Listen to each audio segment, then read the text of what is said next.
जो प्रभाव मुनिराजों का पहले होता था, क्या वही है अभी भी?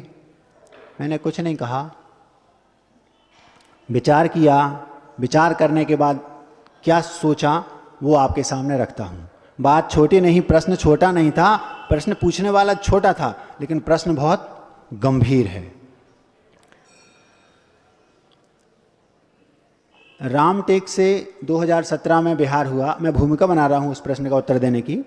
रामटेक से 2017 में बिहार हुआ। डोंगरगढ़ के पास डोंगर गांव है, वहाँ पर पंचकल्याणक होना था, 40 किलोमीटर दूर है वहाँ से।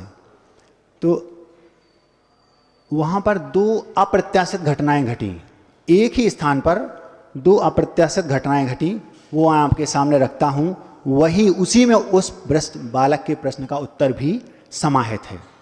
सत्य घटना है 2017 की।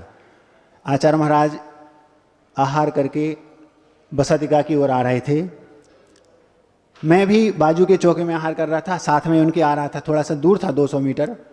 पैदल आते आते आते आते रास्ते में एक व्यक्ति खड़ा मिला। वो व्यक्ति उम्र में लगभग होगा 65-67 वर्ष का, और उसका एक पक्ष शरीर का, पक्षाघात जिसको बोलते, लकवा क्या बोलते आप लोग, एक पूरा शरीर, एक धड़ उसका लकवा से ग्रस्त था, पक्षाघात उसको हो गया था। उसके मुंह की चाप टेढ़ी थी, शरीर का रंग एकदम सांवला जैसा हो गया था, और दो व्यक्ति उसको पकड़े थे दोनों साइड से। और जैसे ही आचासी उसके नज़दीक आया, मैं आचासी के बाजू में चल रहा था, तो मैं इसलिए बाजू में चलता था ताकि कोई पैर ना पकड़ ले, गिर ना जाए, इसलिए ऐसे तो ज़्यादा सतर्क था। तो उस ओर मैंने ध्यान नहीं दिया, बस थोड़ा सा देखा कि हाँ कोई अस्वस्थ व्यक्ति है, बहुत ज़्यादा अस्वस्थ है, यहाँ तक कि जैसे कहते थे ना डॉक्टर मना कर देते हैं, इस टाइप का बहुत ही ज़्यादा था। तो उसने अपनी आवाज़ में आचार्य को नमोस्तु बोला, बहुत करुण स्वर से। अच्छा,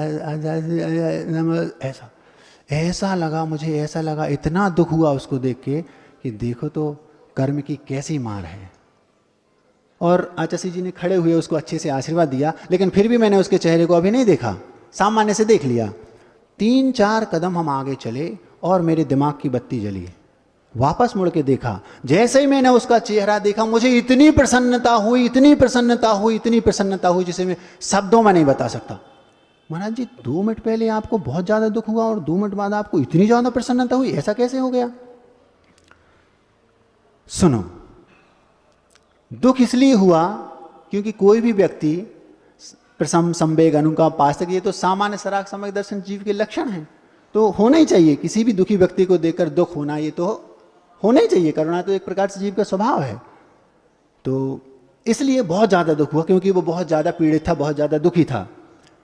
अब महाराज जी, प्रसन्नता क्यों हुई? वो सुनने लायक है। आज से 22-25 वर्ष पुरानी बात है। मध्य प्रदेश के एक गांव में, नगर में, कोई मुनिराज आए थे। वे मुनिराज कौन थे मैं नाम नहीं बताऊंगा, कौन से उस नगर का नाम क्या था वो भी नहीं बताऊंगा, क्योंकि आप लोग बहुत बुद्धिमान हैं, पता लगा लेंगे। और किसी के स्वाभिमान को ठेस पहुंचाना ये हमारा उद्देश्य नहीं है। हमारा उद्देश्य तो केवल उस घटना से सीख लेकर और आप लोगों के सामने वो रखना है, ताकि आप अपने जीवन में ऐसी गलती कभी ना करें। हुआ क्या, हम लोग क्या करते थे, रविवार के दिन हम लोगों का 5-8 बच्चों का ग्रुप था। तो उम्र छोटी थी, 17, 18, 19 की होगी, 20 भी हो सकता है। तो हम लोग क्या करते थे कि कभी कुंडलपुर, कभी नैनागिर, कभी सोनागिर, कभी द्रोणगिर, कभी मुनिराज जो आसपास उनके दर्शन करना, ऐसा रविवार के दिन जाया करते थे। शेष दिनों में व्यस्त रहते थे। तो उस दिन हम लोगों ने उस नगर में गए जहाँ पे 5 मुनिराज थे। उन मुनिराजों में जो सबसे छोटे मुनिराज थे, वो मुनिराज मुझे बहुत पसंद थे। तो मैंने हमारे साथियों से कहा वहाँ चलते हैं, वो मुनिराज मिलेंगे। गए। महाराज जी, वो मुनिराज आपको क्यों पसंद थे? तो वो मुझे इसलिए पसंद नहीं थे कि वो बहुत सुंदर थे, बहुत सुंदर उनकी काया थी, वो मुझे इसलिए पसंद नहीं थे। वे मुझे इसलिए भी पसंद नहीं थे कि उनकी आवाज़ इतनी सुंदर थी, इतनी मधुर थी, पूछो मत। मुख से जब बोलते थे, हाँ, आशीर्वाद देते थे, ऐसा लगता था जैसे पूछो मत, बहुत खुशी होती थी। लेकिन वे मुझे इसलिए भी प्रसन्न नहीं थे, पसंद नहीं थे। वे मुनिराज आचार्य विद्यासागर के शिष्य थे। हो सकता है महाराज जी आपको इसलिए पसंद हो। भैया जी, उस समय हम ब्रह्मचारी भी नहीं थे, सामान्य व्यक्ति थे। वो मुझे इसलिए भी पसंद नहीं थे। उनका सिद्धांत, उनका न्याय, उनका व्याकरण जबरदस्त था, लेकिन वे मुझे इसलिए भी पसंद नहीं थे। उनकी प्रवचन शैली गजब की थी, लेकिन वे मुझे इसलिए भी पसंद नहीं थे। तो फिर आपको पसंद वो क्यों थे? वो मुझे इसलिए पसंद थे क्योंकि उनकी चर्या इतनी उत्कृष्ट थी कि मैं आपको शब्दों में बता नहीं सकता। गजब के चर्यावान साधु थे, उनको देखकर मुझे आनंद आता था। तो उनके पास हम गए, पहुँचे, इत्तेफाक से सबके दर्शन करने के बाद उनके पास अब हम बैठे रहे। तो थोड़ी देर बाद एक हट्टा कट्टा सा लगभग 45-50 वर्ष का अच्छा एक व्यवस्थित व्यक्ति, जिसकी पोशाक बता रही थी कि वो बहुत पैसे वाला है, उसकी ड्रेस बता रही थी कि ये संपन्न व्यक्ति है, उसके चेहरे पर एक तेज अलग था और सुना था कि वो कोई एक राजनीतिक पद भी रखता था, मतलब रसूखदार व्यक्ति था, अच्छा था। तो हुआ क्या कि किसी ब्रह्मचारी की मिसअंडरस्टैंडिंग के कारण उसने बचने के लिए उन महाराज जी का नाम ले दिया उसके सामने। वो वहीं के व्यक्ति होंगे, हो सकता है समाज के अध्यक्ष वगैरह भी हों, क्योंकि बड़े व्यक्ति थे। तो उन्होंने आकर के अचानक हम लोगों के सामने उन महाराज जी से,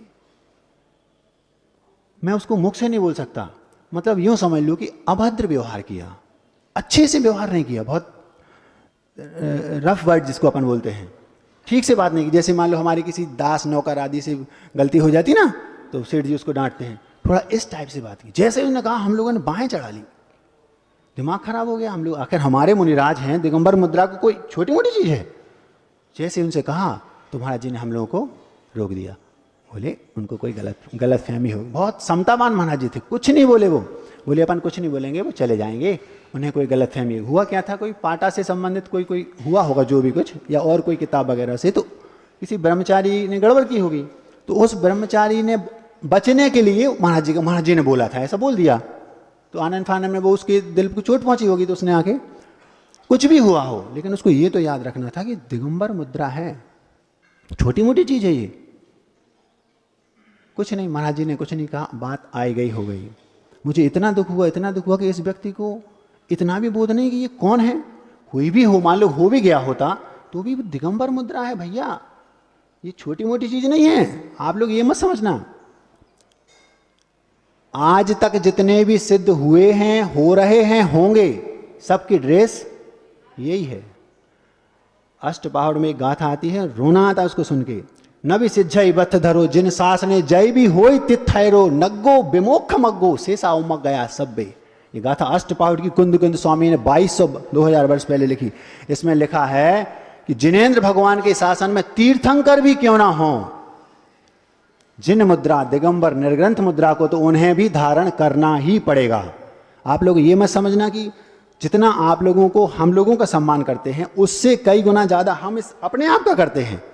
हमारा तो बड़ा सौभाग्य है कि हमें ये दिगंबर वेश मिल गया। ये दिगंबर वेश कोई छोटी मोटी चीज नहीं है। महान पुण्य के, पूर्व के पुण्य के और वर्तमान के पुरुषार्थ से ये चीज मिलती है। हंसी खेल नहीं, ये बच्चों का खेल नहीं है। नंगापन जो होता है ना, नग्न होना, वो अलग चीज है, और ये नग्नत्व तो ये बहुत अलग चीज है, ये बहुत बड़ी चीज है। ये मुझे जो बेस दिगंबरत्व मिला है ये मेरा नहीं है, मुझे मिल गया, इसलिए मुझे इसका बहुमान रखना आवश्यक। और आप लोगों का भी कर्तव्य है कि कभी भी दिगंबरत्व पर इतनी सी भी आंच नहीं आना चाहिए। क्यों? क्योंकि ये हमारा नहीं, हमारे पूर्वजों का। कथनचित ये आचार्य विद्यासागर जी का दिया हुआ है, कथनचित उनका भी नहीं। भगवान महावीर स्वामी ने इस वेश को धारण किया था, ये वो वेश है। यहां तक कि आज आदिनाथ भगवान ने, और पहले यहां तक कि आज तक जितने सिद्ध हुए, मतलब पहले जो सिद्ध हुए थे प्रथम तीर्थंकर, अथवा उनसे पहले जो सिद्ध भगवान हुए थे, सबको इस वेश को धारण करना तो अनिवार्य ही है। इसलिए दिगंबर मुद्रा का कभी भी आप लोगों के सामने कोई भी हो, चाहे वो जैन हो चाहे जैन हो, इस बात का ध्यान रखना, लेकिन विवेक के साथ।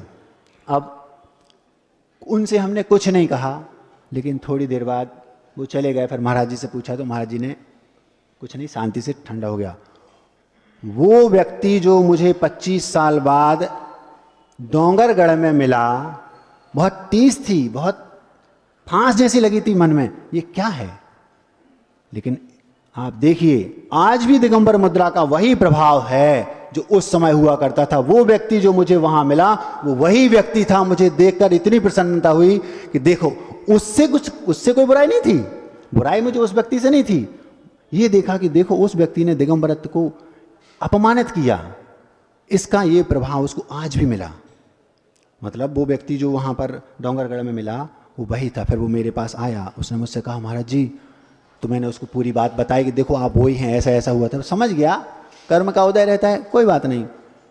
धीरे धीरे धीरे उसको समझ में भी आ गई बात। लेकिन पूर्व के पुण्य से आप उस समय कुछ भी कह दो, कुछ भी कर लो, लेकिन जब तक तेरे पुण्य का बीता नहीं करार, चाहे तुझको माफ हैं अवगुण करे हजार। उस समय आपने अपने पुण्य का प्रयोग करके और इतना बड़ा अपराध किया, ये छोटा मोटा अपराध नहीं है, उसका फल आपको, जैसे ही आपका पुण्य का करार बीता तो आपको उसका तुरंत सामने साक्षात फल दिखाई दिया। इस बात की मुझे प्रसन्नता हुई। इसकी नहीं हुई कि उसको इतना दुख हो रहा है, इसकी हुई कि आज भी दिगंबरत का वही प्रभाव है।